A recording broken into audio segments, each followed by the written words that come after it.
Good morning. It's Thursday the 9th of August. It's 9:15 in the morning, and I'm standing on top of Old Blue. Old Blue is not some sort of aging hillbilly, but a mountain. In fact, let me show you the sign.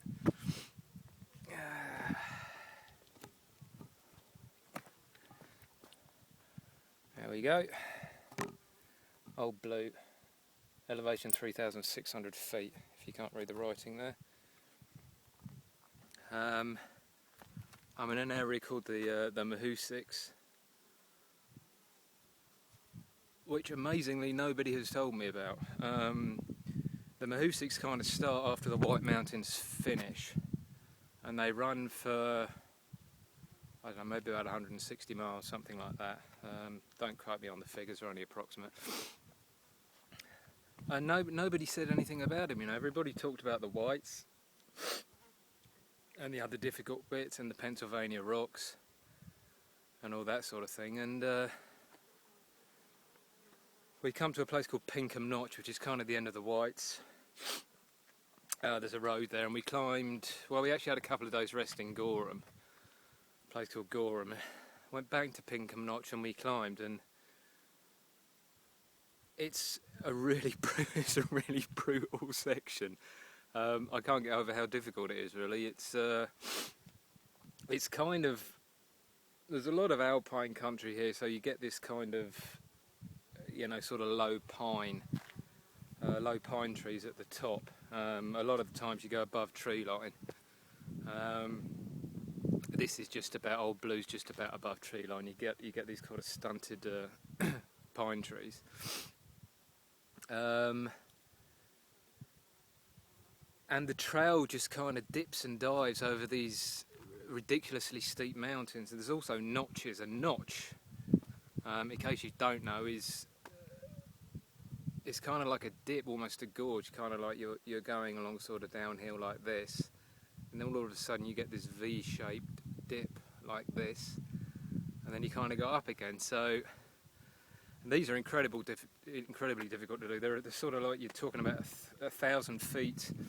1,000 feet in 1 mile we generally consider sort of getting pretty hard going. Anything below that, so I don't know, 2,000 feet in 1.2 miles is really steep. And when I say steep, I'm talking about you using your hands as well. If there's someone walking in front of you, the chances are you're looking at his feet or his legs. It's that sort of steep. A lot of it's on rock. Some of it tends to be damp because the sun doesn't dry it out, and it's also littered with kind of tree roots across it, which in the dry are fine because they give you a little bit of grip. In the wet they're an absolute nightmare. But just the sheer difficulty and energy you have to expend to get through this section is unbelievable, and as I said, I'm amazed nobody's told me about it. Perhaps they kind of keep it a secret and let people find out for themselves, I don't know. Anyway, it's about 244 miles from here to the end. I'm a little bit behind schedule, but there's fairly good reason for that. The Whites slowed us down, and also the Mahoosucs here has slowed us down incredibly from 25-mile days to, sometimes we did 10 to 15 miles, and that was considered a good day. But the other problem was there's some sort of bug going around which kind of seems to be centred around Gorham, although I don't really know. But about the 3 days prior to Gorham, I was still with the guys, Bush Goggles, Thirsty and Lasagna, and all of a sudden I just felt incredibly lethargic and really tired, and I was literally just kind of reduced to a slow plod, and that was on the flats, that wasn't even on the uphills. And I kind of ignored it for a day, and the following day it got worse. And I spoke to the guys about it. They felt okay. Anyway, they were ahead of me at one section, and I got off at a place called Grafton Notch. There was a road there. A couple of ex-through hikers gave me a ride out to Andover, and I stayed at the Pine Ellis hostel there. Didn't see the guys, obviously, because naturally they were ahead of me, but the following morning, Lasagna, Phil, turned up. Says, Fozzie, I've been throwing up all night. Bush Goggles is on, sorry, not Bush Goggles, Thirsty's still on the trail, he couldn't even get up, he was sick as well. Thirsty arrived around about lunchtime, both of them just completely wiped out. Then Bush Goggles arrived. He seemed to be okay. And then we just kept hearing stories that everybody was falling ill. Apparently the CDC, which I think is the Centre for Disease Control, has sort of been around the Gorham and surrounding areas. They closed the Girl Guides camp down because of some sort of virus. It might have been Ebola or something. Again, don't quote me on that. And yesterday, when we were leaving Gorham, sorry, not Gorham, Andover,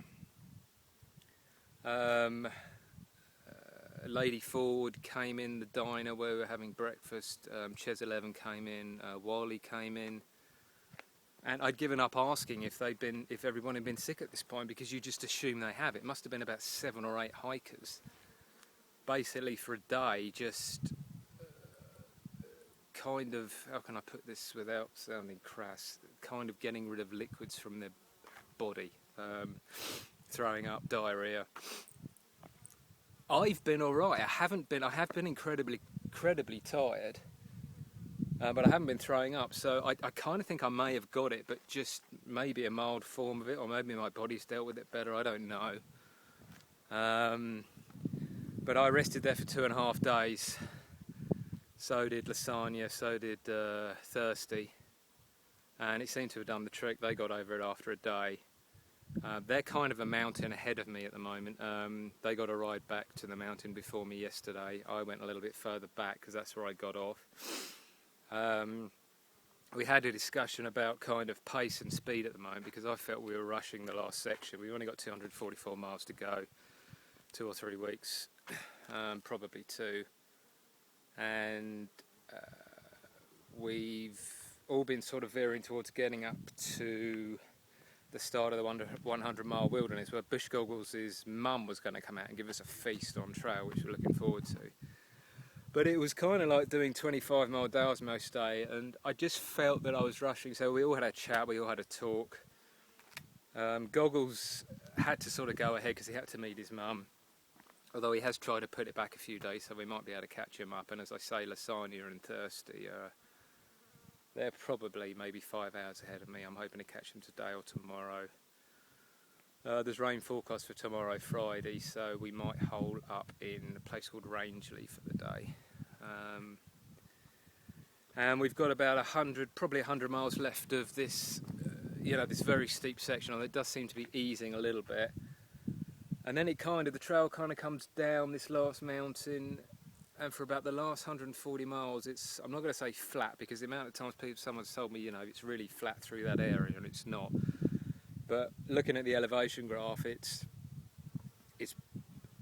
looks pretty flat. I'll say the flat word. It looks pretty flat, so the last 140 miles should be fairly relaxing, easy going, and we're sort of looking forward to it. But yeah, a couple of weeks, maybe 3 at a push. We're just going to try and do 15-mile days, maybe 20s once we're out of the mountain, and I have to say I'm enjoying it a hell of a lot more. Unfortunately, when we are in Maine now, I say unfortunately, it's not unfortunate at all, but unfortunately we're not here during the fall, which everybody says is just magnificent. But money's running low, and that's the main sort of priority. I have to finish, otherwise I'm basically not going to have any money to do it. But yeah, Maine is beautiful, pretty severe, but slowing down to 15 miles a day just makes one hell of a difference. If you see a nice swimming hole, you can stop, you can go for a swim, you can take more breaks, you can have a longer lunch, you can walk slower, and all of a sudden it's kind of less of a challenge and it's just more enjoyable, and it kind of makes me think, looking back, maybe I should have done less mileage a day and taken more time. But I think part of that was when I did the Pacific Crest Trail a couple of years ago, because I finished so late and took so long doing it.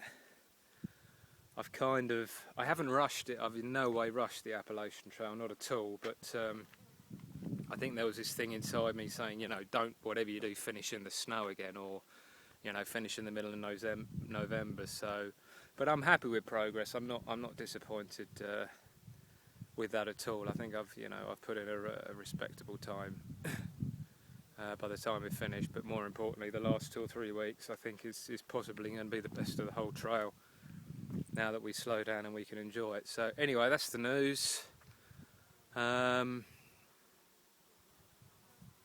I think probably the next video might well be on Katahdin, but Katahdin's the mountain right at the end of the Appalachian Trail. It's a bit of a big beast, but the trail actually finishes right on the summit. It's kind of the last big obstacle, so for sure I'll do one from there. Maybe I might be able to squeeze in another one, but anyway, all's going well. Having a blast. Looking forward to the last 2 or 3 weeks, and thanks for watching.